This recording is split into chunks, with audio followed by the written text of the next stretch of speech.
All right, welcome everybody back to another episode of the Common-SenseIVORE podcast. Very happy to have you here. I got a great guest for you guys today. You guys are going to like this a whole lot. His name is Eric Reynolds, and you can check him out. He is on KetoFiveO. That's K-E-T-O.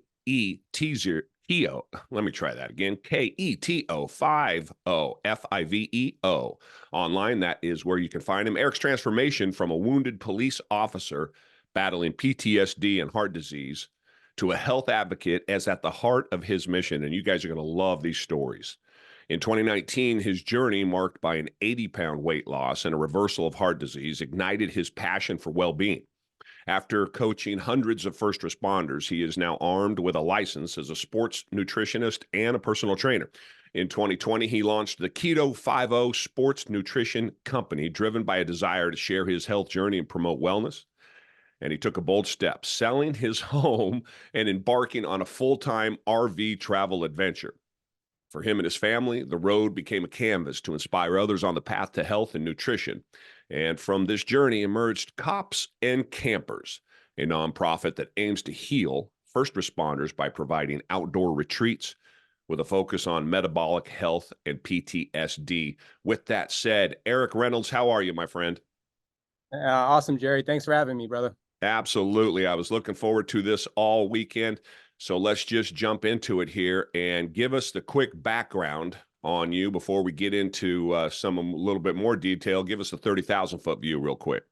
All right, real quick. I'm a son of a homicide sergeant from Miami-Dade County. I grew up, with a single mom, real good hard charger, kept me involved in sports, athletics. So, after college, trying to find my way. What am I going to do? Was it going to be military? And then I ended up working retail theft, catching shoplifters at a big department store. And then I got recruited by a police department in Boynton Beach, Florida. And then I signed on as a cop there and did my 20 years as a police officer. And that's where I learned a lot about my own journey of gaining weight, stress, PTSD, and so forth.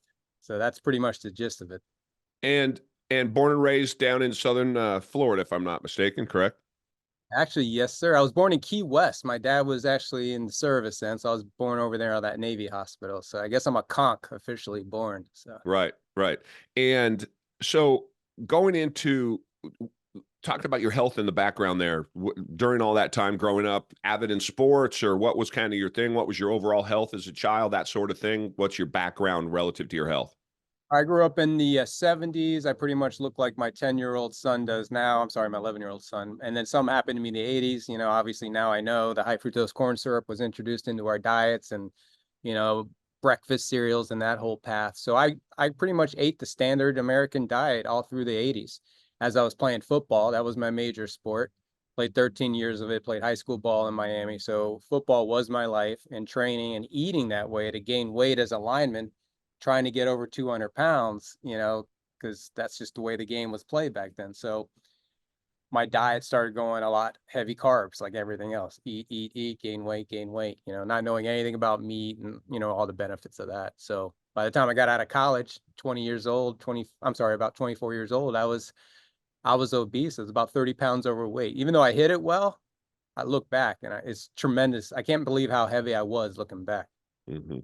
Yeah, that's a lot of us are in that same boat. So you go into the academy, become a police officer, and give us an idea of your career then. Let's talk about that, because again, there's always this connection between mental health and what you eat and how you feel. And so we'll try to wind that together here as we go down through your career. But let's talk about, I know you had some highlights and some lowlights in your career. Let's talk about those. Well, I got in the academy in my early 30s, so I was one of the older guys in my academy class. I think back then I was about 220, 225, around that range, at 6 foot tall. So I mean, it wasn't all muscle. I had a little bit, I had love handles, a belly, but I felt pretty good. And then throughout my career, I did everything from, obviously road patrol. That's how I usually start off, working night shift, and that's when the eating schedule gets thrown off a little bit because hot calls come in and then you can't eat and you start eating fast foods because you just need something to throw down. And then over the next 18 years, instead of 225, I'm over 250 pounds, and I know the stress of that job, the cortisol levels blasting me every day, the stress of it. But unfortunately, in 2012, or fortunately, depending on how you look at it, I was in a shooting where I got shot by a bank robber after a car chase. And the other officer and I killed the bad guy at the scene. And I got shot through my foot and I got grazed on my right leg. And that's when it started the PTS issues going on, because after you've been involved in something like that, at first you're a hero.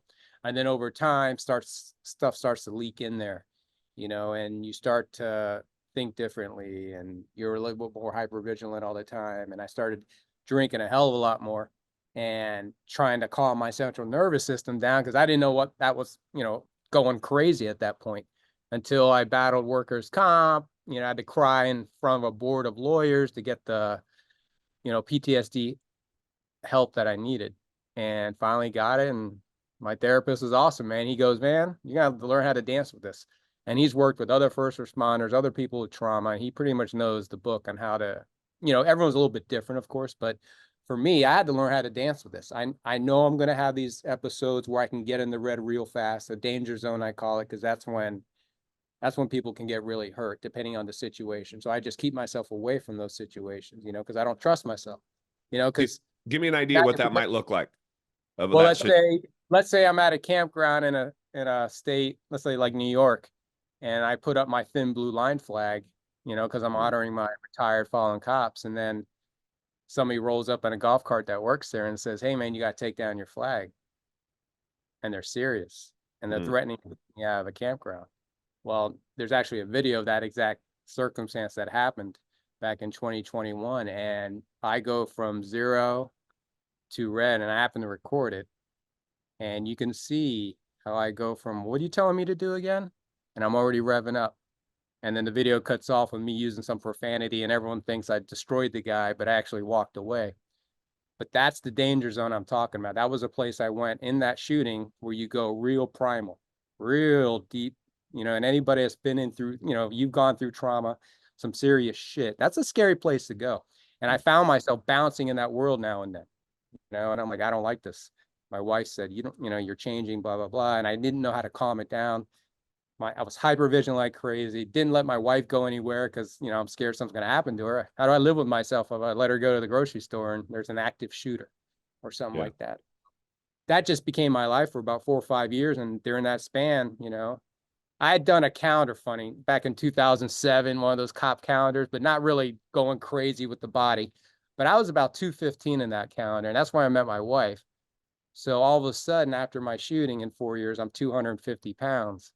And I'm like, what happened, dude? I was borderline 200 pounds, a few pounds here or there. And now I'm approaching the 300s, and I didn't know how to stop it. I exercised. I played basketball 3 times a week. I was in the gym. I'm not saying I was powerlifting, but I was moving my body, lift, bench, doing all the regular workouts. And I'm still gaining weight, and then obviously going to a doctor. My cholesterol was high. And then they're like, oh my God, you got heart disease. Let's send you for a CAC score. And it turned out to be 1,400. I had 1,100 on one side and 300 on the other. Wow. They're like, you got to get stents. I'm like, oh, let's slow our roll. And at this time, I'd already started keto and I was about 20 pounds down. I discovered Dr. Ken Berry. I discovered Dr. David Diamond talking about the cholesterol myth and the statins. And I had a little bit of knowledge. So I was scared to death what the cardiologist is telling me, but yet I have this other information I'm getting. What year? What year was this? Give me an idea. This was 2019 and 2020. That overlap. Okay. I retire. I'm losing weight. They're like, you need stents. We need to start profiting from you. And man, Dr. Berry saved me. Like I said, reading some other, you start going down that rabbit hole and you find other doctors, other people. And I had a buddy that lost 50 pounds doing keto, and he had told me some things. So I was like, you know what? Let me try this out. Let me see if I can drop the weight. And man, I took off. 6 months, I was down 50 pounds, and I didn't work myself like into a work. I didn't do it by working out. It was meal timing. It was fasting. It was one of the best things I did was get off my butt at work. Because after my shooting, about 6 months going back to the road, I had a couple close calls where I was pulling my gun out on calls, and I'm like, man, I'm going to hit somebody again, man. There was no doubt. And then it's like, am I going to jump the gun? Not to be, or am I going to get, am I going to get persecuted, prosecuted?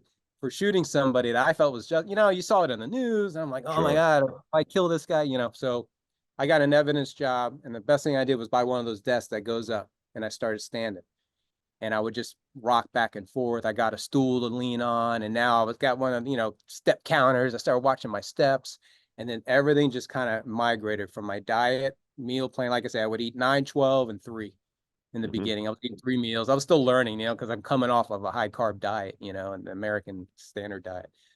So it was freaking great. Once I learned I could eat more meat, I was always heavy more meat my whole life. My body was telling me at times, eat the whole steak, even though society was saying, take half of it home, all that crap. I eat the whole thing. So I knew deep down. So once I started keto, I became more of a ketovore, extra meat with the veggies that I had there as guilt. That was the only reason I Hmm. was eating vegetables. I felt guilty. I'm like, I gotta have vegetables, right? And then I went down that rabbit hole learning about carnivore. And then 25 pounds later, came off again. I was like, there's something to this health and nutrition, because now I just healed myself. They can't make money off of me, and I'm able to teach other people about it, right? So Right. And you're how old now? How old I'm are you? I'm sorry. 54. 54. All right. So we're the same age. So let's back up a little bit if you don't mind. And let's go back to kind of what the catalyst was, or the start at the shooting. I think people would want to know. I know I'd like to know, how does that feel? Give us a sense of as that plays itself out. Kind of where does a cop find himself in his head as that's going? Are you thinking? Are you just reacting? What goes through your mind as that situation comes down? There was a couple of factors that went in. It wasn't just, it was a bank robbery in another jurisdiction. They sent out a bolo, and you're always looking around for the car. Usually they hit the big highway, they're gone. And when I found the car, it didn't really match. The bolo was a Crown Vic. This was a Lincoln. Close, but people mess up all the time on car description. So I stayed with it. And when I got behind him, I was just kind of tailing him, didn't light him up. He stopped in the middle of US 1, which is a pretty, busy road down here. And I didn't hit my lights. I'm like, why is this guy stopping? And then he took off after about 3 seconds. He floored it. Car chase was on. So then about a mile later, after going through some parking lots, he crashes. And when he crashed, it happened kind of sudden. So when I pulled up, I wasn't exactly in a good tactical position, because, when he comes to a sudden stop, I'm rolling up on him. I'm like, oh boy. So I turn my car sideways, jump out, and then he just starts seeing the muzzle flash. I guess he couldn't get his door open, but he could get his gun out the door. So he just starts spraying us. Mm. And it's like the Wild West, man. I saw the ground bouncing. I'm high stepping. There's no video of me running. I'm sure I look like, something in the Wild West, and then you're just laying rounds down, man. Just laying rounds. And Austin Monroe and I got next to each other, and we put 36 rounds into that car. And we approached the car, and he's still trying to move around and clear the gun out. And we put 4 more rounds in him. Mm. We ended it right there. That's what I was talking about, getting real primal. Hmm. Back in the day, that could have been a lot worse of a scene. You would have just gone crazy. But when you back away, and then I start feeling the pain in my leg and my foot, and I look down, seeing the hole through my shoe, and then you're like, then it hits you, and then I remember on the way to the hospital asking about the bad guy. I thought he was dead, but no one confirmed it with me. They scooped me out of there, and the paramedic was like, he's dead. And I was like, oh, holy cow, man, I just killed somebody, and it's surreal, because you don't, you go into knowing you're possibly going to have to do that. Most cops don't ever have to do it. And I'm in it now. And then that's when the ball, it changes you. For me, it took the innocence out of police work. It was no longer a fun, oh, this is an awesome job, I get to really make a difference. It became now self-survival. Am I going to be in trouble for shooting too much? Who was that guy? I didn't know who that guy was. I didn't know he was a career bank robber at the time, but he knew he was going to prison, probably a mandatory minimum sentencing. So he's like, screw it, I'm 50 years old, I'm going out. And then, you know, it becomes a mind game with yourself.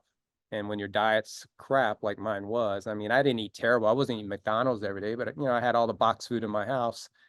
You know, I was trying to watch my cholesterol based on what red yeast rice. Remember that little scam? Yes. And stuff like that. So I was Yeah. trying my Explain what that was. Explain that to people who don't know. Oh, the high cholesterol, when they were trying to give me a statin, and I even had a nurse practitioner look, she almost looked around, no lie, Jerry. She looked around and said, I would never give anybody a statin. She goes, try red yeast rice and stuff like that. She almost said it like the mob was listening. And this is way before I was on board with what was going on, you know. But at She this time, knew. I was like, why'd she look around? I told my wife, and my wife's been a big naturopathic type of person. So she's like, you're not taking pills. It killed my father, blah, blah, blah. So the red yeast rice thing I started taking, you know, religiously every day, along with my vitamin D. You know, those are two things always prescribed to me. And ended up getting sometimes cysts and stuff in my back and never knew half the time what any of this stuff was going on. You know, it's just my body constantly pushing out toxins, you know, whatever avenue could find. You know, I think a lot of it was those freaking red yeast rice pills. I mean, Yeah. how about I need cholesterol? How about my brain needs it? It produces it. You know, that's why we got an Alzheimer problem across, especially South Florida. You know how many old people I had to chase around here? I didn't know who they were. Yeah. You know, and these blue, or I'm sorry, these blue alerts and stuff like that, or silver alerts. I'm sorry, blues for cops. And they don't know what is going on. And the dude's like 70. What is going on with these old guys? They're not even living to the 90s anymore. So, you know, I start seeing that. I understood cholesterol, and I'm like, they're starving the cholesterol. They're killing the generation of people with knowledge. It's weird how that's happening, right? Right. I mean, Alzheimer's a cause of death now. How is that? That was Right. never a cause of death back in time, you know? So I'm sorry, I went off a tangent on cholesterol and stuff, but it had to do with the red yeast rice issue, you know? Right. So you go, you're in the ambulance on the way. You learn that the guy died. Now, were you hit directly, ricochet? What kind of injuries did you sustain? I was hit through my left foot. It just missed the toe, but it went through this, you know, almost the whole length of my shoe, kind of went through my foot like that. Okay. And the one on my right shin just missed the shin bone and grazed off the shin. That would have put me down. That would have been one of those mechanical injuries where I can't run. I would have been right there in the shooting, trying to, or dragging myself out of the fight or something. Cause I mean, I wouldn't have been able, unless I hopped. I probably would have hopped, who knows, you know, Right. but and you don't, I didn't feel it. Adrenaline was kicking. Everything they say when, you know, my lights and sirens were on because I didn't have time to turn it off. I didn't hear any of that. I just saw muzzle flash, just like they say, you know, you're in that tunnel. And one of the craziest things I tell a lot of officers, I wasn't a gun guy. I shot my guns when I was supposed to. I went out extra practicing, but I don't have like a collection of an arsenal, or maybe I do, you know, I'm throwing that out there. And, but I never counted rounds. You know, I knew I had a 17, you know, my mag held 17 or 18, you know, depending on how much I wanted to stuff it. You're shooting a Glock? Yeah, I was shooting a Glock, a Yeah. 45 Glock, what was it? It was a 40. I'm sorry, it's a 45. Also, Monroe shot the 40. And someone was telling me, dude, you're about to run out. And I looked at my gun, you know, as I'm in, you know, holding the gun the proper way, doing my shooting stance or whatever.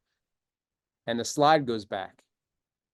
And then I transitioned to a new mag right in. It was like the smoothest one I ever did. Yeah. You know, as they say, when, you know, if you train enough, you're going to go to what's comfortable or what you've done before. So even if it's wrestling on a mat and training that you're doing, you learn a couple of things, you will end up going back to that because you've never been taught any other way. So I looked at my mag, did the transition, didn't hear anything until I felt the SWAT guy tap me on the shoulder, and he had the long gun. And that's when all of a sudden, just like a wave, all the sound comes in, the sirens, the radios, clear that. It's just all this chaos, you know. And I listen back once in a while. My shooting's on the YouTube channel. I just throw my information on, and I watch it once in a while as a, you know, just as a spectator. And I'm like, holy cow, man. I can't believe it was that close, you know? Right. And Right. then you play with survivor's guilt. I mean, we were honored. We were very lucky to be honored in Washington, D.C. in 2013 as National Officers of the Month for February. So we go up there for police week, and we're at the candlelight visual. We're seeing all the parades. We're seeing all the fallen officers and, you know, the bagpipes. And man, I haven't cried so much in a week. It was crazy. But then I felt guilty. It almost did the opposite effect in a way, you know. Yeah, you know, I mean, yeah, obviously proud to be alive, and you know, but man, I felt so bad for those families and everything. And then I started thinking my own career. Well, man, you got close. How much longer are you going to keep doing this? You know, they say once you've been in one shooting, you're probably going to get another one. And then that's Austin Monroe got another shooting 6 months after our shooting. So Wow. that's it. So you're seeing it, you know, the way South Florida is, it's a, you know, it's a metropolitan of just a lot of different people, different things going on. It's a big city. You know, you got drugs, retirement, you got wealth, you got, you know, shopping centers, you got tourism. It's just a mecca for all that stuff. So, you know, like coming back home now for South Florida, it's like, ugh, my skin's crawling already, but I do it for the wife because her family's here. Fight the Right. bull for 2 months, and then we tap out. We're coming back to Tennessee, God's country. That's right. That's right. Particularly during the spring, summer, and fall, man. The winter, gets a little cold, but the rest of the time it's fantastic up here. So going into this traumatic event, you are 250 odd pounds. Is that what you said going into it? I was about 225, and then I Okay. put on another 25. So I pretty much gained about 10 to 15, your standard police weight. And then, like a lot of guys get divorced, they put on another 20 pounds or something. Stress happens, promotion Yep. happens. They get it. Like I got off the bike unit, sat in a police car. That changes your routine. And, I was burning calories all day riding the bicycle, and now I'm sitting in a car. Hmm. So, yeah, I got up 225 at the shooting. And then over the next 6 years, I guess another 25 pounds. Now, is it, trauma is trauma, I suppose. There's varying degrees of it, but it seems like the reaction that so many people have to that trauma, we all seem to do the same sort of thing, no matter, it has varying degrees, and I'm not going to say that's not the case, but so many people, and I know I'm right there too, when adversity really hit, in my case, 5, 6, 7 years ago, and it really started knocking me down. I had been healthy most of my life, relatively speaking. I'd gotten a little heavy, and then you really start hitting the gym, played basketball my whole life. I was pretty healthy, about 235 pounds most of my life. And then I find myself almost unknowingly at 303 pounds. And I figured out upon reflection that I was really feeding myself to make myself feel better to things that I come from a very, very difficult background, to things that in the margins really wasn't that important to me, but I fed myself. So I can only imagine then, and I don't want to put words in your mouth, that going through something like that, just put that on steroids in terms of almost medicating yourself with alcohol and food. Oh, totally. Like weekends with pizza and wings. Not that I'm saying no to wings now, but you got to watch the sauces and stuff like that, of course, Right. Yeah, man. I love, man, as a cop, I love the sub. You get one of those big gigantic subs, loaded up, and I could eat off of that sucker whole shift. I thought that was a good way to eat back then, not knowing I should just probably either fasted my whole shift and then ate bacon and eggs afterwards or something at the local diner. But yeah, sandwiches and just eating was pleasurable, you know, Right. and so was drinking. And and learning about my central nervous system and calming it down. I wasn't doing a lot of other, I was lifting and playing ball, but I wasn't doing any yoga stretching. I wasn't doing any time to myself, self-searching on a lot of my issues and really diving into myself, and you talked about childhood trauma. I never had anything crazy, I wasn't molested or anything like that, thank goodness. But my family, there's 8 marriages between my parents. So I was constantly in a new environment. I did change schools 8 different times before I got to high school. So it was kind of like I was always a little bit of a loner kid trying to, fit in and getting into fights to prove myself. And football saved me, Yeah. football saved me. And then after that, police work gave me a cause, a calling and to help people and to get, into that world. And then once my mom did 30 years and then you throw in my 20, I had enough, and being able to retire at 50 years old was the best decision I ever made. It Right. was saved my life. And so at some point then, in my case, I had to wake up. People know my story. November of 21, I was down 4 pints of blood, checked myself into an emergency room, had been having 100 mini heart attacks for 2 months. I was dying. I was on the way out, 303 pounds. Doctors didn't know how I walked in under my own power. They'd never seen anything like it, short of a shooting victim or an accident victim. And I said, laying in that bed for me, that was the wake up. That was kind of the introspective. I either am going to live or I'm going to die. And everything that has put me where I am today, either I leave that stuff behind and I move forward, or I'm just going to check out and I'm not going to be here for myself or anybody else. So I had that wake up. I mean, literally, I can point to I don't remember the specific date, but I could look it up, that I said, no more. That's it. Put my plan together from November to the end of January, or to the end of December, and January 1st of 2022, off I went. I'm sitting here today. And so for me, I can point directly to that, where I just got tired of it. I got tired of being sick. I got tired of dying. I got tired of my mind not cooperating with me, being slow and sluggish, physically, mentally, emotionally. So I had that wake up moment. I could point right to it. Did you have something like that, or was it more gradual? It was probably two things. My buddy Joe Crowder, he was probably our best in shape, one of our best in shape cops. He was our canine guy. And he had some heart issues a couple of years before. We had shortness of breath, and I had heard he went to a doctor and had stents put in. And I was like, man, he's like freaking mid-30s getting stents. That's kind of crazy, right? I didn't think he'd be able to stay as a cop. Well, then 3 years later, he was jogging, drops dead of a heart attack. It's just another stat. Um, and going to his funeral wearing my fancy uniform. I remember my wife, because I hadn't worn my fancy Class A uniform in a while, so it was fitting rather snug. And my belly was hanging over my duty belt. I remember my wife grabbing it, kind of like pinching it. Oh, look, Daddy's got a belly, and she comes from an Uzbek Turkish family, so their men are usually plump anyway. So I was like, what? And now going to my buddy, his funeral, I had a heart attack, and he was 44, and here I am at this time, I'm 46. And then I saw myself, we did a little documentary called Cops in Cabins, where we took 8 cops to the Blue Ridge Mountains. We all rented a cabin and we just hung out for the weekend. And one of the guys happened to be a film guy on the side, and he did a documentary. It's pretty cool. And he interviewed us about how therapeutic it was to get together and to talk shop with guys that have had familiar trauma, but it's different. All the stories were new and fresh, and it was a bond that we built, all of us guys.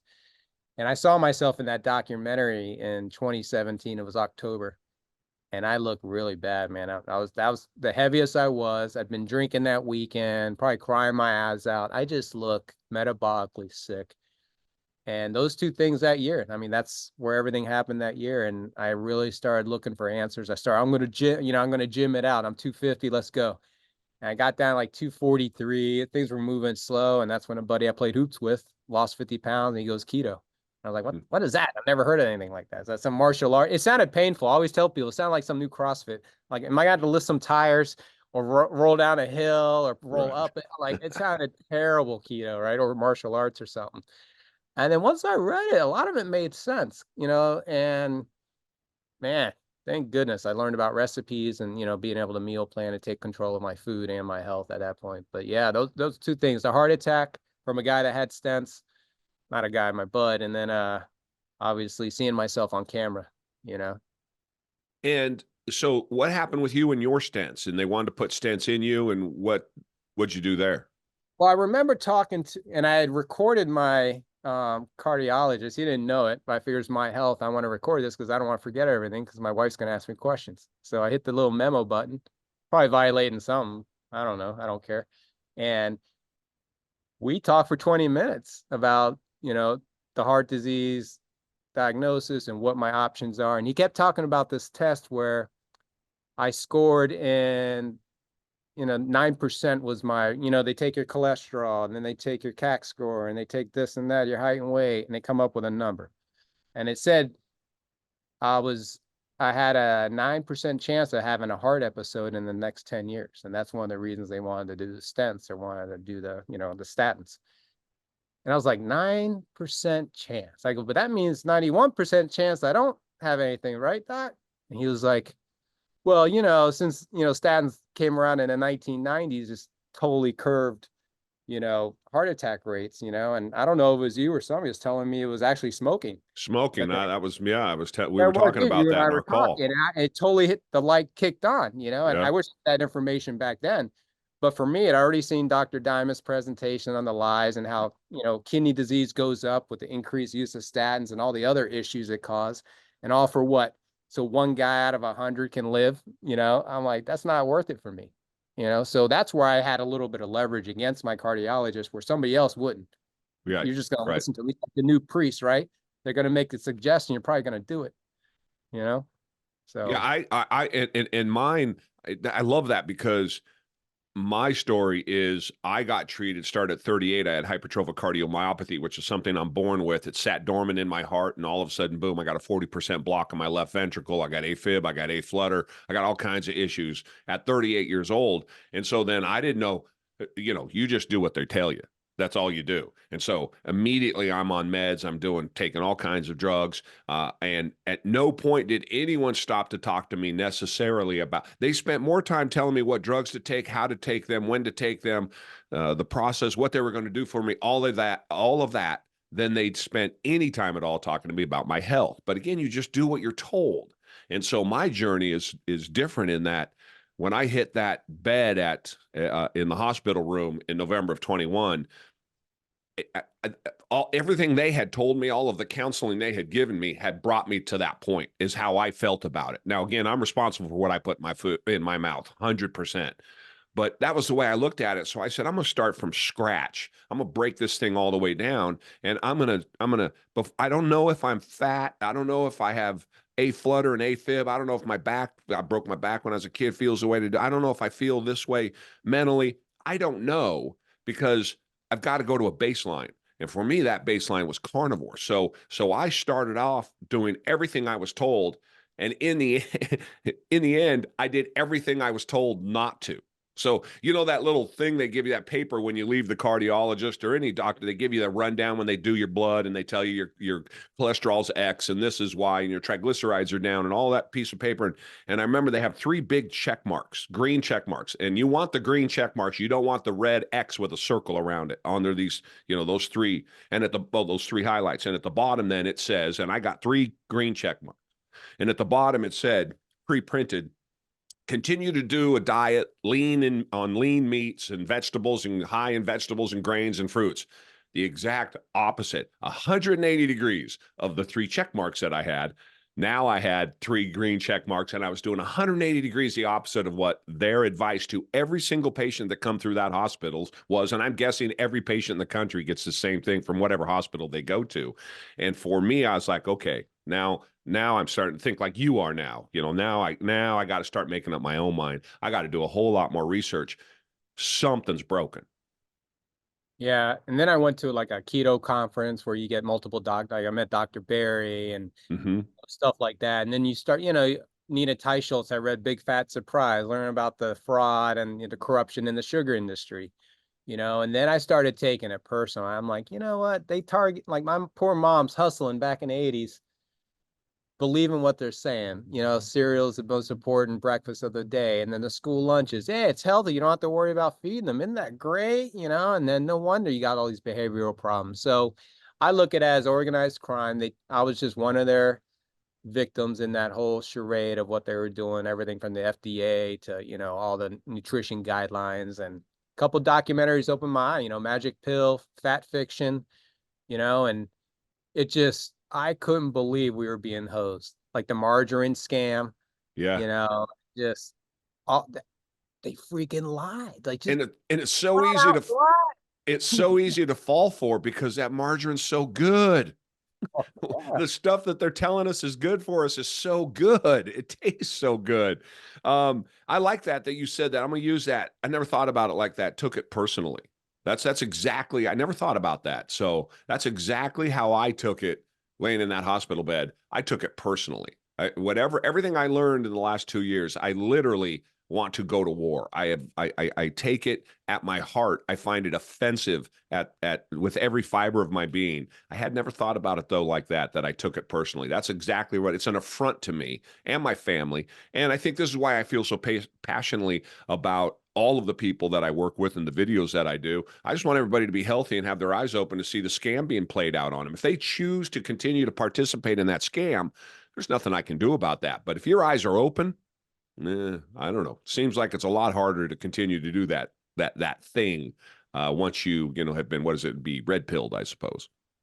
Yeah, it totally motivated me because then, like you said, I'm looking at, man, I felt self-conscious all those years about my belly, scared to take my shirt off at times because there's another dude that had a hard, better body than me, becoming self-conscious and what people thought. Like, that's all their fault, man. Yeah. From the little commercials to the cartoons to the TV shows, and then to know I just could have eaten steak and cheese and eggs all that time. and bacon and all the good stuff. Right. I got my mother-in-law is Turkish, so she spends all day making these foods, and I'll go eat a steak. They're still cooking. I come back, I'll grab a burger left. It's like you're spending all that time killing these vegetables so you can eat them. Just eat the freaking steak. Get it? But come on, you know? But yeah, I took it personally. Like you were, I'm sorry, not to cut you off. You're talking No. about helping people. And that's what happened to my job. You know, cops started coming up to me and going, Eric, how'd you lose 50 pounds? You know, first they thought I was sick, you know, like I had cancer or something, you know, and I'm like, no, Right. dude, I feel fantastic. And let me tell you, the way I'm thinking, my mind's clicking, I'm able to just absorb things. I'm able to plan things better. You know, I started just really being in tune, you know, and started helping guys, helping them just like kick the Coke. Let's go for sparkling water or something, or let's go for, you know, let's help you out. You don't have to eat potatoes. We can throw in some avocados. We'll get those fats in there somehow, you know? And then that's how KetoFiveO was born. They started calling me Keto, and then, you know, 5-0 in the hood. When we show up, they all run. So it became KetoFiveO. Oh, go see KetoFiveO. He's in evidence. He'll tell you how to, you know, lose 20 pounds, you know? And I started helping other departments, and then I started a chat, and then it just became, you know, bigger than it was. And like you said, that is what motivates me now. I don't even charge. I'm not making anything. But if I can Mm-hmm. help you be a better man and be stronger and be better for your family, or help your kids be better, because that's what we're learning with my two kids at 12 and 8, us watching what they're eating. Man, it's a night and day with their behavioral problems, with the way they're learning. And we do homeschool. We pulled them out in 2018, not for any particular reason. And just we saw my son, it wasn't conducive to his type of learning. He's a little warrior. He's supposed to be running around, hunting, fishing, exploring, touching things, not watching pictures of something. Let's let him touch it. Yeah. You know, so traveling this country, we saw 5 Great Lakes in 2021. I mean, when you were going through your horrible situation, my kids are swimming in all 5 Great Lakes, looking at rocks. That's their education, you know, and this is survival, son. You know, we're teaching them how to build fires and how to hunt and stuff, which I was a suburban kid. I didn't learn any of that. Mm. But I would never have taken this kind of step in my previous life without having the right, you know, mental fortitude to think about things outside the box, you know, everything from nutrition to life and perspective. Do I need a house? Do I need to kill myself for that pension? How much money is enough?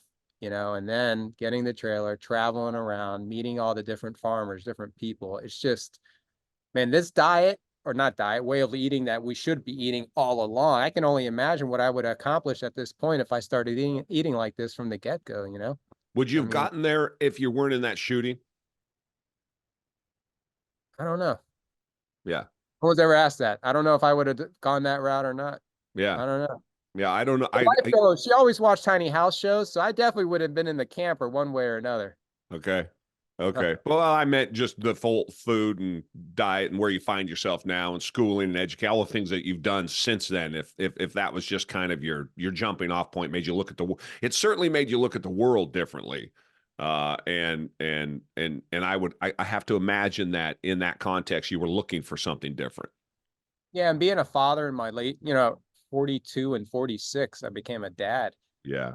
That changes things too, because now, you know, I just had a friend die of a heart attack. Now I'm like, man, my kids are little. I want to be around for these guys, you know, Yeah. and it gave me more vested interest in looking at my diet and understanding it. But I never, man, it's been the easiest thing ever. That's why I tell people, I go, once you get off the sugar addiction to carbs, you don't have to worry about meal. It's like when you have a shaved head, you don't have to worry about doing your hair. That's how food went for me. There was no planning all day. Oh, we're going to do it too. You know, I know what we're going to do. We're either going to eat over leftover meat, or we're going to have new meat.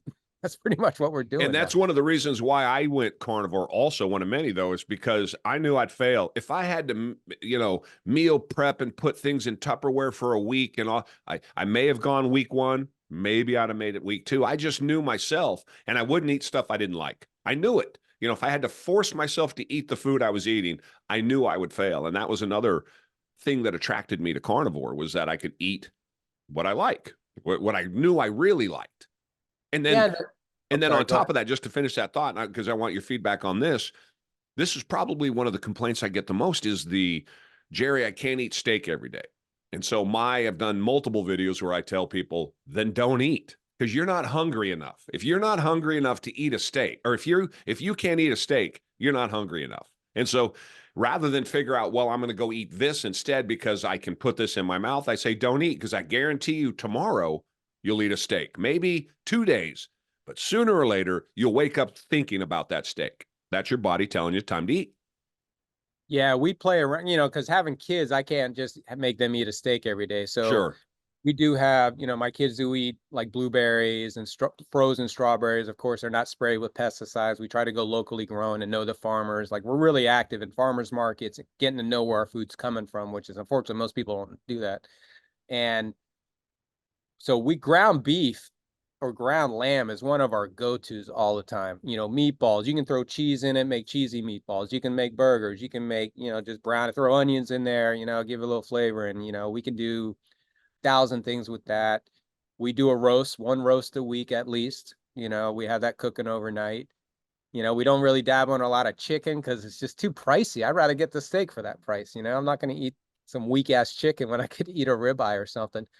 And eggs, nothing wrong with just putting eggs in everything. Sometimes we'll make the ground meat and we'll just crack 4 eggs in there and, grind it up. And that's what we're eating, man. She'll Right. do cassava pasta for the kids.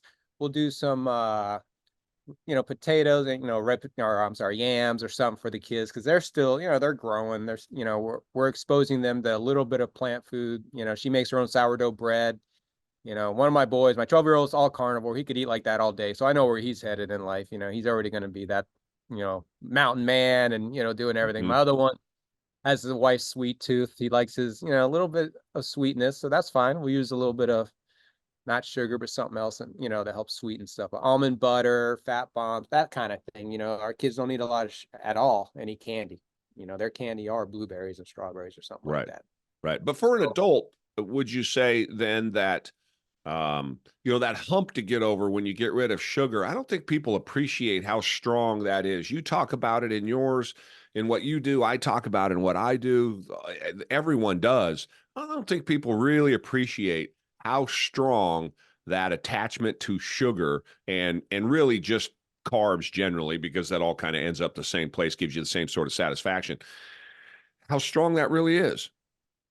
it's crazy because I'll sit there and now that we're back home for the holidays, it's everyone's back. They always talk about, oh, it's in my family genetics, heart disease. I'm like, no, your bad diet is in your family Yeah. genetics. Yeah, there's some other issues that happen. Don't get me wrong. But we come here and it's rice every other night. It's pasta the other nights in between. There's always breads and sodas. And, we don't eat that. But I'm seeing why the rest of my wife's family is a little bit, a lot metabolically sick, and it's not a fat thing. Some of them are small, they're elderly and they're still hooked on sugar. It's Right. all comes down to sugar. That's how strong this stuff is and powerful. And don't get me wrong, I can taste all the candy in the world, man.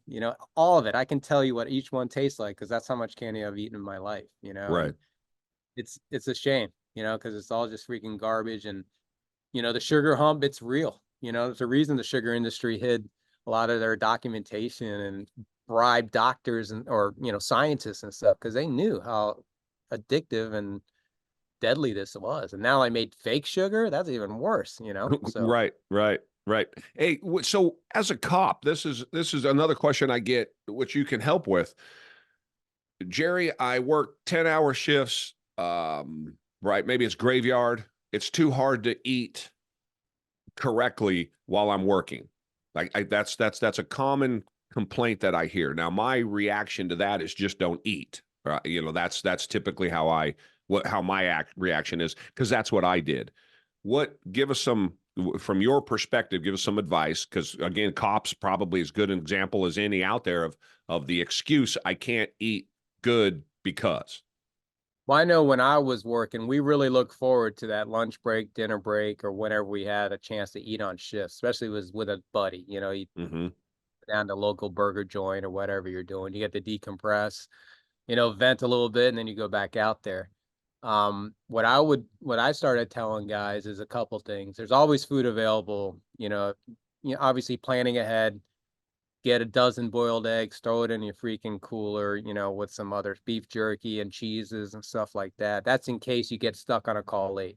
I really tried to get on the fast, but if you're on shift and you're used to eating, you either got a meal prep or nowhere to go. If you go to Wendy's, get the triple, toss the bun, don't get the fries. I mean, you could do that thing. You go to a wing place, get wings, say, no, I don't want the sweet and sour, just keep it plain, or give me, even if you got to take the blue cheese sauce, it's really terrible for you. It's better than you going to McDonald's or some Yeah. shit like that. Right.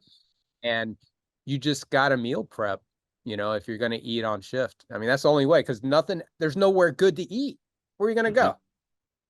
You know, Hmm. you can limit it. You could say, I just want to get a salad and chicken on top of it. All right, you're going to pay, what are you going to pay? $12, even with a discount, paying $6, $7. Well, you can buy organic ground beef and have 2 meals on your shift just from that, you know, so depending on how you want to go with it. But I wish I knew that on shift, man, you know, eating all that garbage all night. But Eric, I can't go. I got to eat. Everything tells me I got to eat, right? I'm supposed to eat breakfast, the most important meal of the day. And how am I supposed to get through a physical job like being a cop and go 8 hours without eating? And my body would just shut down. Yeah, bullshit or bullshit. When you're driving around that police car, all right, I know what you're doing. I know what the shift work is like. Okay. Most of us are so tired anyways that we're not looking to, you know, we should be eating, like you were saying. We're not burning any calories sitting in a police car. You know, TJ Hooker's going to show you chasing guys down, you know, but that's rarely going to happen. Most of us aren't going to catch the guy anyways. I'm just making a joke, but Right. it's not the real fast guys, but they get promoted. And it's just, I gotta eat. All right. So what do you like to eat? Do you like beef? Let's go. There's nothing wrong with having a steak. You can call ahead. You can call dispatch, order you a steak at Longhorn, go by and pick it up. They'll have it ready for you. Hmm. There's a shift, you know, you have guys in your zone. Hey, dude, can you run by Longhorn? My steak's ready. You bring it to me I'm on this homicide call. I can't get out of here. Right. Way. You can do it. You know, you just got to be motivated. And when you take it in, you're accountable for your own actions. Like I tell guys, you can write a search warrant. You can know how to arrest somebody, right? Do you know how to read your blood work? You know, do you know what your A1C is? Do you know what the difference of your cholesterol is? And they don't know, you know? So that's when, you know, I creep in. I go, well, let's start off with the basics. Let's see what you're eating in a day. Let me come in your house. No. Well, why? Hmm. What are you hiding? Hmm. They're more embarrassed of what's in their cabinet than what's in their drawers. You Right. know, Right. crazy. Yeah, isn't that interesting? They consciously, when you call it out, most people know they shouldn't be eating the stuff, which means subconsciously they're just torturing themselves because they continue to do that thing they know they shouldn't. Yeah, I'm as guilty of that as anybody. yeah. When I meet a lot of RV campers, I always say, let me do an RV raid on your pantry. And they're Yeah. like, oh, I'm not ready yet. I'm like, okay, well, at least you thought about it. You won't let me in there, so you know something's up. You know, I don't need to make you feel bad. I'm not going to make you feel bad. I just want to educate you. And, you know, if I have to show you what's on the back of these labels and stuff, this is what you need to watch out for. And there's better alternatives. You like pasta? There's a better way to go. You like mayonnaise? You can go with Primal Kitchen. Not that that's a, but that, you know, that's an example of how you might have to spend a little bit more money, but long term, you're not spending it on medical care. You're spending it on your own food, you know? So just takes time, and families are tough because you got to have them all on board. You know, I see a lot of guys that are trying, but the wives aren't on board, or vice versa. And then the kids, you know, well, my kids, they're not going to eat this. You know, who's Right. the parent? Who's bringing that crap in the house? Right. You know. So I mean, there's a whole. It's hard with teenagers that can access it themselves. I know there's a whole thing, you know. But if you train them young, hopefully they know what they're putting in their food, and when they feel bad, I mean, I can't believe how clean my kids' guts are right now. Because the minute they step out of line, their body's like, yo, what did you just do? You had pizza? And then they're bonkers for 2 days, you know, Right. because of sensitivity to gluten. You know, that's how my wife found out she had a sensitivity to gluten, because one of our sons was having problems, you know, when he was breastfeeding. And that's a whole nother thing. You want to go down a road. That was the best thing I ever did with my kids. Keep them on the boob. Yeah. Well, again, it's nature's perfect food, right? Right? I mean, Yeah. why am I drinking some animal's milk? I mean, not that that's not what I'm into, but I was saying that with her. I go, why are they making formula? It's designed for like not even one person, but you know, and there's sugar in it. Why would they do? Right. Right. So your at your heaviest were how much? 250. 250. And so you weigh, what do you run around at now? Man, I'm about 178 right now. Wow. And how do you Crazy. maintain that? What's give me an idea, give us an idea what you eat in a day. I eat pretty much around 12 and 5 o'clock, and it's probably I'm the leftover guy, you know, so it's always whatever burgers are left over, whatever ribeyes, roast. We do salmon. Hmm. Uh, we do a lot of eggs. Pork rinds are my go-to when I'm having that, you know, big football fan. So if I'm watching sports and I have that, man, I feel like munching on something. I'll go get me a thing of cream cheese, give me some pork rinds, scoop that bad boy in there, and it's got a little bit in there to just kill it, and eating's not a problem for me now. Yeah. Sometimes eating's just, I got to remember to eat, and depends if it's a lifting day. I lift about 3 times a week. I don't go heavy. Mine's more of calisthenic and a lot more resistance training, like time under tension. Hmm. I might do 3 reps, but I'll be doing it for a minute and a half, 30 seconds a rep, and by the time I put those weights down, I am freaking spent, Yeah. able to get my workouts 30 minutes, obviously I can do them at parks and playgrounds and beaches, there's all kinds of stuff you could do, but I still like going to the gym. That's where I first started lifting, playing football. I like the atmosphere. It motivates me to see other people working and pushing themselves, and so I still do the gym thing, and I like throwing up the weights sometimes, but I don't do as heavy as I used to. Why? I'm not pushing off linemen, I'm not trying to keep, I want to more be like a cat and get out of there, Mm. That's what I want to be like, just in case something goes down. I'm no longer having to go through that door. I'm going out the back door and saving my ass. Right. So that motivation, I work out primarily by myself, and my workouts, I've had partners, people who have joined me in the past, and they're like, no, man, I can't do it. It's just too intense. And so I find, because I have a hatred for it, I have a hatred for where I got myself. I have a hatred for going back, not going back to where I found myself. I've always been super competitive. Not that there are times I don't want to go to the gym. 100% there are those times. And those workouts usually turn out to be the best ones. Last night, I went and did a 4-mile run at 9 o'clock at night here in Tennessee with it raining, because I had a bunch of Christmas treats and things of that nature. And I almost didn't go do it. And I was like, no, it's Christmas. Take the out I went, put in my 4 miles. And it was the best 4 miles after that first mile that I had done probably in the last 3 or 4 months. But so many people like, I can't go do it, man. I can't work out by myself, right? I got to find a partner. I got to find somebody to do it. And I just, how do you do it by yourself, Jerry? And I just say, for me, it's just hatred. I do not want to go. I despise every part of who I was before. And that fires me up going forward. How do you deal with that? Since you're on the road, like you said, at the beach or wherever, you got to get out there and do it. Where's that come from to go do it? I gotta do it early for me. I gotta do it before 10 a.m. usually, because then the day kicks in.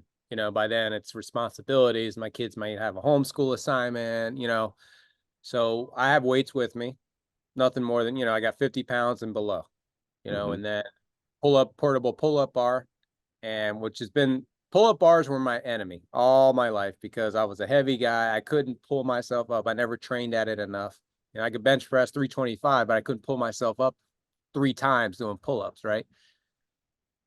Now I can do 8 to 9, and I do multiple sets to try to build myself up to 50 when I do pull-ups. I try to do, or hanging or something. But I have that, and of course, push-ups. Push-ups is just like, from doing it in the academy, every time a DI would walk in, and I realized, man, we would do 20 push-ups, 25 push-ups every hour of a 7-hour academy day or 8-hour, So I started doing that. I set my alarm. So every 30 minutes, boom, 20 push-ups or squats. So by 3 o'clock in the afternoon, I've already done 200 push-ups, man. So I do little stuff like that to keep my body moving. When I lost 80 pounds over 2 years, the whole time I was adjusting to a new body, Right. because I went from, let's say, I was a nose guard in high school, to being like a little split guy, a wide receiver. Playing basketball, I was a lot quicker than my friends, jumping higher, but I was also a little bit too fast because I wasn't used to moving that fast. It was crazy how I had to adjust. And being this light is, it's, I don't have to work at it. My body's telling me this is where we are. This is your happy spot, you know, Hmm. and your body will find it. I remember looking at those stupid charts. 6 foot, you should weigh 100 and 70 pounds or whatever. I was Right. like, man, I'm 230. It doesn't count muscle. Remember, though, it doesn't count Yeah. muscle. It does, because now I'm like, man, I've never been so close to that chart. And I do the muscle. My muscle weight's really freaking high compared to my body fat and all that. I went from, I was 28% body fat. Now I'm down to 13%. Hmm. And I'm not super ripped in my abs because I do have loose skin. I'm learning about fasting longer to try to get, to get that, my body eat itself pretty much. And it takes a process, 48 years of making my body and stretching it out. It's going to take a while. I may never come back, but you know what? I don't care, man. I take off my shirt and I'm like, I'm 54, man. Look at me. And all these old guys are walking around with canes and, I can hang with the young guys for a bit. I know my Mhm. limits, but I don't have the grudge like you got because I love the new body because I always wanted to be a little bit quicker and faster, and now I am. I Mhm. can climb parkour stuff I do with my boys. I try. I got, I can't do everything they do, but I challenge myself. It's fun to go out, play tag with your kids. How many parents you see doing that at a playground? But and I mean, that is just my message to everybody. I'm going to be 55 in 2 weeks, January 6th. And my message to everybody is I'm the healthiest I've ever been. And I've been healthy in my life. But I mean, I'm 130 pounds of lean mass on a 242-pound frame. Uh, Gorgeous. and what's that? I say gorgeous. Yeah, I'm 6'4". And then come the first of the year, your push-up story. I don't know if you know this story about me. My first day, January 1, 2022, I went in the gym, again, feeling awkward, fat, couldn't see my feet. Went to do a push-up and I couldn't push myself back up. So I Wow. went down, I couldn't push myself back up, number one. Now I got to get off the floor. Right now, I was so fat I couldn't see my feet, and so I had to. I remember this. Just it's etched in my Superman stretch. memory. Play it off. Play it off. Oh, I'm just Yeah, turn on your side to get up and push yourself up, and I mean, I had to do. That's 303 pounds. I was 103 pounds of lean mass at that time. I mean, I was dying, pure and simple. And so in November of last year, I did 8,000 push-ups. So I did 15 push-ups every hour. Set my alarm like every hour I was awake. I did 15 push-ups, and then in May, because I didn't reach 10,000, I did 10,000 in May. I did 20 push-ups every hour that I was awake.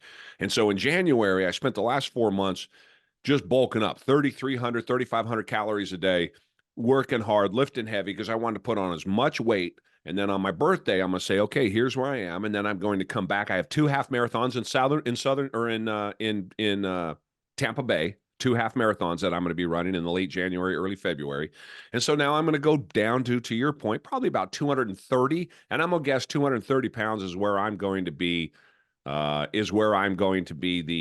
healthiest. And men in particular, I'm so glad you said that because every single person I've worked with, and I wonder if you have the same experience, every single person I've worked with, they'll be 300 pounds, 350 pounds, 400 pounds, and they'll say, well, if I could just get to 250 beat my perfect weight. And I say, okay, well, how? I've done 2 videos on this in the last 2 months. It's happened so often. How often or how tall are you? 5'11". I was like, wait, 5'11", 250. No. You're talking 185. Oh, I couldn't weigh 185 if I tried. There's this thing in our ego, I think for men in particular, this has been my experience. We like that 2 in front of it. So if we're 5'9", we want to be 205 pounds, right? I did too. Have you experienced that same thing? Because it's just almost every conversation I have starts with me telling people, no, man, you got to be realistic. You can't pretend like 150 pounds is going to do it because you're going to be overweight at 250. You need to be 185 pounds. Yeah, but don't you kill their will at that point when they're like, no way, 185 pounds? But it's That's the argument, and I'm happy to have that argument. But if you ask me how I did it, I was a realist, 100%. Right? Here's the mountain. I can't climb half the mountain. I'm either going to set out on the mountain to climb it, or I'm not going to be able to. And so my approach is be honest with yourself, brutally 100%. You ate yourself to 400 pounds. Now eat yourself to 185 pounds. That's the way that I approach it.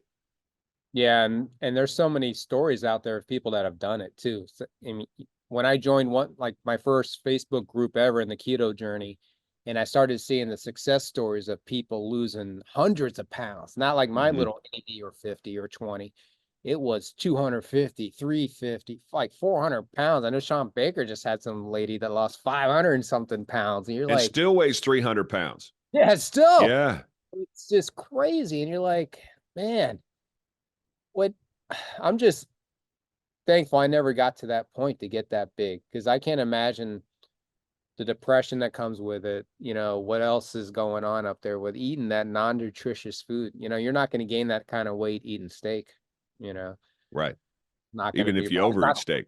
Body's not going to let you. It will not let you overeat, but Right. that other shit, it's crazy. And then, when you find out how powerful, media is and suggestions and stuff like that, of what influences people to try products and to keep, like people selling themselves out. I see it, I get asked a lot sometimes for certain products. Hey, would you, promote this? And I'll read the label. I can't do it.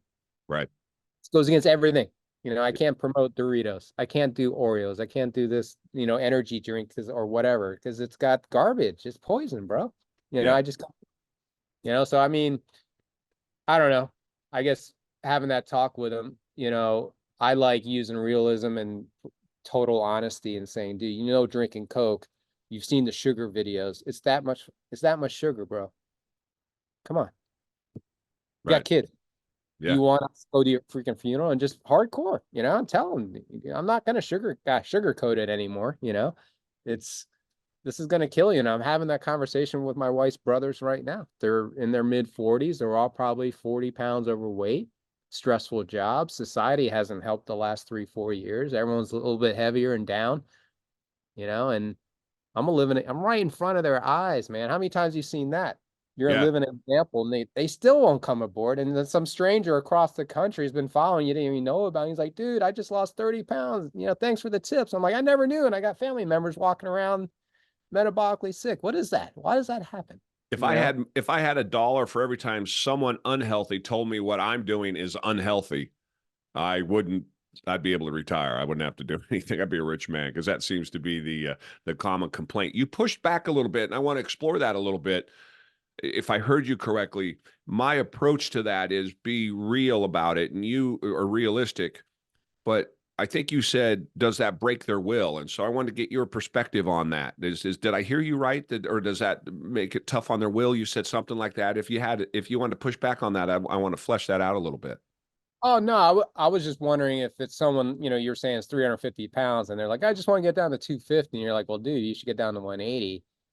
Or if you're coaching them, obviously you would say, yeah, 250 is a good goal.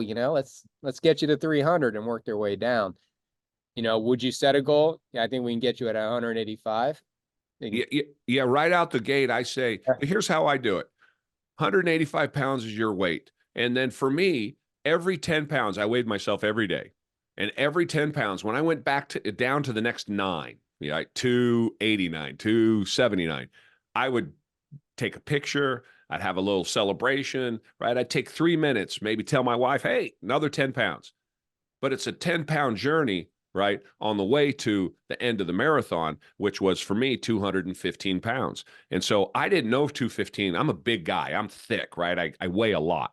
And so my frame is heavy, but still I didn't have any idea. So I said, I'm going to go to 215. I'd have gone to 160 if I thought I'd been healthy at 160.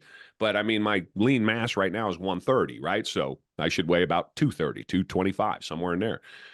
And so for me, it's take those little wins, weighing yourself constantly. It's going to go up and down, more down than up. And then have that 10-minute, that little quick little 3-minute, I just lost another 10 pounds, and then get working on your next 10 pounds. And so, excuse me, excuse me. So that's the way that I approach it. Keep it in mind that every pound you lose is a good pound, 100%. And if you can lose 50 pounds, you're going to feel better. But you're going to feel better on a keto diet, or in my case, a carnivore diet, which is the one I advocate for. Although any diet that gets rid of sugar and processed foods, I'm 100% behind. But on a carnivore diet, I felt better on day 40 or 45 at 290 pounds than I did at 303 pounds 40 days earlier. So I was still unhealthy. I was still fat, obese, sick, heart issues, the whole 9 yards. But I felt like $1 million because of the food I ate. So once you get to that point, now it's just a matter of getting rid of the weight. So that's kind of how I approach it: is what is that weight you need to be at? Take the small wins every, month or so. But it's a slog. And I think being 250 on a guy that should weigh, 175 is still fits 75 pounds overweight. And so I don't sugarcoat that from my perspective. But this is my way of doing it. It's why I ask, because if you have experience the same as I do, I love any pushback or other ideas on that. I know 200 was my goal. That was something I said, man, if I could get to 200 pounds, like what I graduated college at, Mm-hmm. high school ball, I'd feel pretty happy. Not knowing that I could have gone 20, been as light as 171, depending on my training and stuff like that. If I'm really shredding up for no reason, just like life's whatever happened, all of a sudden I'm like, I'm feeling shredding. I'll get on the scale or whatever, and I'll see it. But it was I'm sorry, I lost my train of thought about. Oh Just yeah, about, yeah, what you so should weigh. every progress going along the way, like you were saying, the 10 pounds here and then the 3 pounds here was, I never knew I could go down to this weight. So once I got to 200 and I dove into carnivore 100%, like I'm eating liver, I'm eating sheep kidneys, which were horrible. I mean, I tried to go like believing in all the nutrients. I didn't know I could just pretty much eat steak and eggs and all that. I don't eat the organs. I don't like them. I don't eat them either. I went that way because I read the carnivore code and I Yeah. saw Saladino and Liver King. I was believing the hype because everyone else was right along my path, right? And man, once I just eliminated the vegetables, and then of course the stress of the job, to get down to 178, to see my abs for the man, I almost shed a tear seeing some abs on me, man, because thought about my whole life. I knew they were there. I used to joke. I go, I know, because I've done 1,000 crunches and I played sports just like these other guys. I know it. It's just I never knew how important the diet really was and what I was putting in. Right. And see my abs for the first time, to take a picture. I remember I did something with some magazine, not a big one, just an online health thing. They were like, hey, can we do a story on you and send us some pictures? I was like, oh, wow. Oh my God, I sent some pictures out there. It was a totally uncomfortable situation. But you know what? I felt proud. I was like, man, I found the secret. Right. The secret isn't money and wealth, it's health. And it turns out it was 25 pounds less than that 200. Yeah. Is your walking around weight. Walking around. Yeah. Yeah, I could train a little more, probably get at 185 and be kind of thick and strong. But this is it. This is why Yeah. I was playing lineman, Right. because I could have been a wideout running out there looking like Wes Welker. I keep joking with my kids. I go, man, they don't know what they're missing out, keeping me fat all these years. But man, it's crazy to be in the best shape of your life at this age in life. Yes. Because I should have been 20s. I should have been bungee jumping in Australia. I should have been like riding horseback, doing ranching and stuff, And now it's weird. It's weird to be this happy and this focused and this healthy, of course, at this age, and that's where it gets personal. I'm like, you guys robbed me of all the time of mental torture, trying to fit in. I didn't feel right, wearing husky jeans because I couldn't fit in regular jeans. You efforts were poisoning me the whole time, The number one, I've probably talked over since I started my videos, so over a year ago now, I probably talked to 75 people that have reached out to me, and personal conversations. Anytime I go for a walk, I remind everybody I walk every day. I'm happy to talk to whoever. You got an hour? I'll give you an hour. Just because I'm walking, so I'm happy to do that. And 4 times I've been asked this question, and it's floored me. The first time I heard it was the first time I had a conversation, and I've heard it 3 other times since, and this is it. People will say the first guy was out of Bowling Green, Kentucky. He was 335 pounds. He was 48 years old. He had 2 little kids like you. He had started super late. And he said, his first question to me was, are you real? I said, am I real? I don't understand the question. What do you mean, am I real? And I've gone on to hear this 3 more times, total of 4 times. Am I real? And his concern was that what he saw me doing, what he saw what I was and what I became, he saw the things I do and how active I am and how healthy I feel and the way I talk and talk about it, that it was fake. Like everything else on the internet, people standing in front of Lamborghinis they don't own, fronting like this is who they are. And I said, man, you know what? All of my videos are, I have a thought, I pick up my phone and I start talking. There's nothing this is a little bit produced, right? I got a guy helping me put all this together and he'll edit it. But most of my videos are literally, I just grab my phone and start talking. And so that's what I love about them. That's why I love it, because I can't do that. You've already got thoughts rolling. He just flows. I'm sitting, I'll do a practice one. I got to stop. I'm like, I ain't got time for this, but that's why I follow you. I'm like, man, this is great stuff, Yep, I just talk. And so that speak, if you will, to that point, I don't know if you hear that much, but people, they at our age don't believe that we are who we are. I mean, they don't believe. I've been accused of being 40 years old. I mean, like I would lie about such a thing, right? But literally, people are so in disbelief. they think that I mean, the normal person looking at me thinks I'm in my early 40s. Okay. I love that. I'll listen to that all day long. But the people who accuse me of being in my early 40s and lying about it just blows me away. And there's almost like they don't want to have to even comprehend that such a thing is possible, that you and me can feel as good as we do. So speak to that for a second, if you would. Oh, I haven't had anyone say, man, you're actually 44. There's no way, because I got, you know, I don't know, maybe I'm not that popular yet, where they're second guessing me, but I do get it all the time. Like I had a guy with my police flag flying in my campground. A guy walked up and he's like, "So who's the cop in your family?" Because I got my long hair out, right now it's in ponytail, but sometimes I'll look like a wild man. And I'm like, "I am." He's like, "You are?" I go, "Yeah, I'm retired." They're like, "You're retired?" And then it starts the whole, how do you retire? What are you, 42 or 44? I go, Yeah. 54 years old. And they're like shocked. Of course, the kids they see run around, they think I'm a younger dad anyway. So I think that helps. But I don't, man, I can't, when people ask how old I am, I can't wait to tell them. And I see that little age, when you weigh yourself on your little fancy and it says your biological age is 51. I'm like, yeah, I'm not gonna lie, that motivates me, and Right. my journey is when I show them before and after pictures, when I show them what I look like in 2018, 2017, and you see me now, that's when it's hard for them to understand it. Like, really? Yeah. And the disbelief that you can feel as good, I think, is ultimately what these people are getting at when they ask me that question is it possible? How is it possible to talk and walk and exercise and feel as good and be as sharp as you are at your age? Because this is, Bowling Green, Kentucky saying, I'm 53 years old. My knee is shot. I'm 335 pounds. I just had shoulder surgery. I can't get on the ground and play with my kids. Are you real? Is this really something that can be done? And I hear you talking about how you feel so good.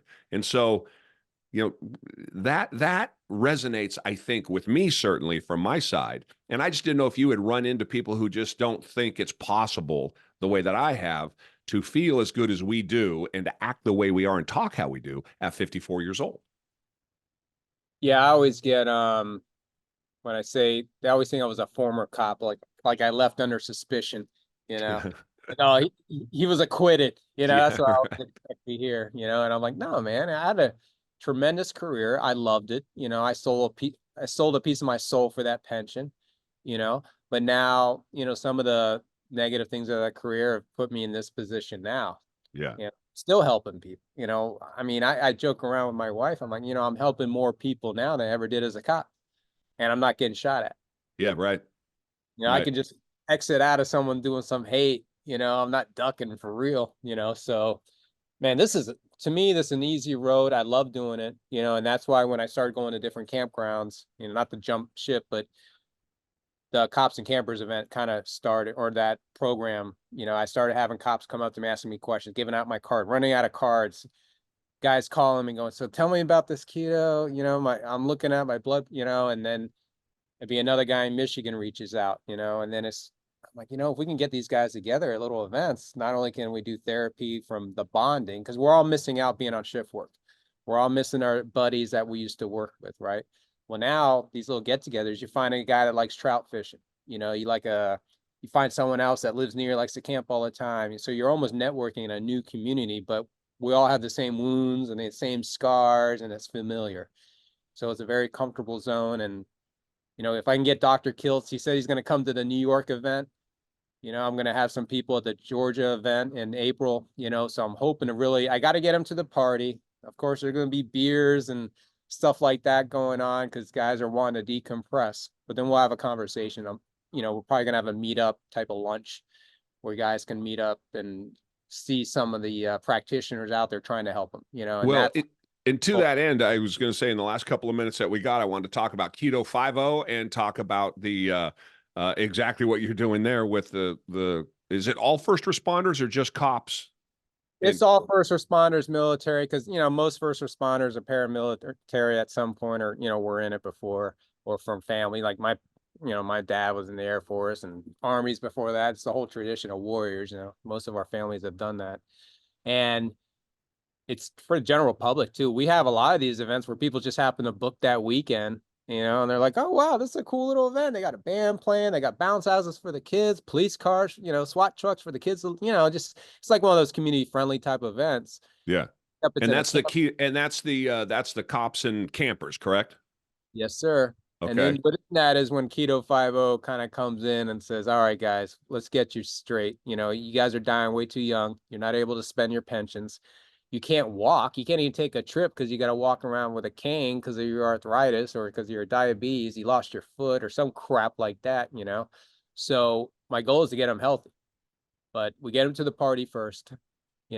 We get them around like-minded people. They see hopefully stories of whoever's coming, me, some of the guys I've helped that have lost weight there, other cops, and becomes a little mini movement within this movement of metabolic health. It's within our community, and they need it. When I have wives and husbands of the people involved come up to me and say, man, they needed something like this. They were Good. missing, and then that's all I need.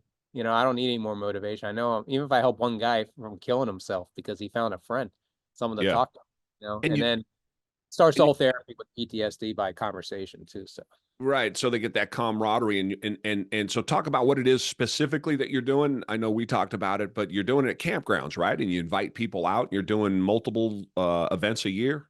yeah, we're doing two right now. We have one in Ithaca, New York, and it's a 3-day weekend where we have, you have many events scheduled, and you'll have, like a cornhole tournament, you'll have a bonfire, movie night for the kids, and we'll have a live band usually Saturday night, and there will be beer trucks and stuff out there, food trucks. Obviously that's not really keto friendly, but like I said, I'm just starting off with the Cops and Campers program, so I need to get them there. These You are know, mostly retired cops, or it can be anybody it can or be any cop. anybody. A lot of local cops come camper for the weekend, and that one's in July, and the one in April, which is in LJ, Georgia, it's near Blue Ridge. That's a nice little hub because I think I'll be able to attract a lot of cops from surrounding states, not just Georgia. And that's a similar, it's a resort, there's trout fishing available. We may have some programs where guys want to go trout fishing together. It's going to be an organically moving program where we accept donations that have sponsorships too. I want guys to come out to, sorry, there's some alarm going off, to these events, even if they had never camped. We Hmm. have cabins. They can rent an RV. They can stay in a glamping tent that my buddy just opened up a clamping, tent nearby, so they can stay there. We got to get them there, and we got to make it to where it's guys don't want to. I did a couple surveys. They don't want to go all this craziness. They want to go to Dolly World. They don't want to go to all these. They want to just chill, Yeah. relax, hang out, bullshit, talk about stuff. Maybe we can have certain meetings, where you spark conversation and stuff like that. But for the most part, it's just about outdoor therapy. Is You that know, all just cops in that? no, we got firefighters, we have dispatchers, obviously we have corrections, we got veterans of any sort that come through. And if anybody really, when you think about it, anybody has suffered through trauma, to get outdoors, get to nature, start earthing, you know, Hmm. how to stretch and really become, meditate with yourself and come to grips with what's going on and why are you in this position? How do we work out things, and sorry about that. That's all And right. oh, we just keep going. So And um, keto, and so then that's the cops and campers. I love that. And then you try to overlay that with KetoFiveO to try to get your message out while everybody's together.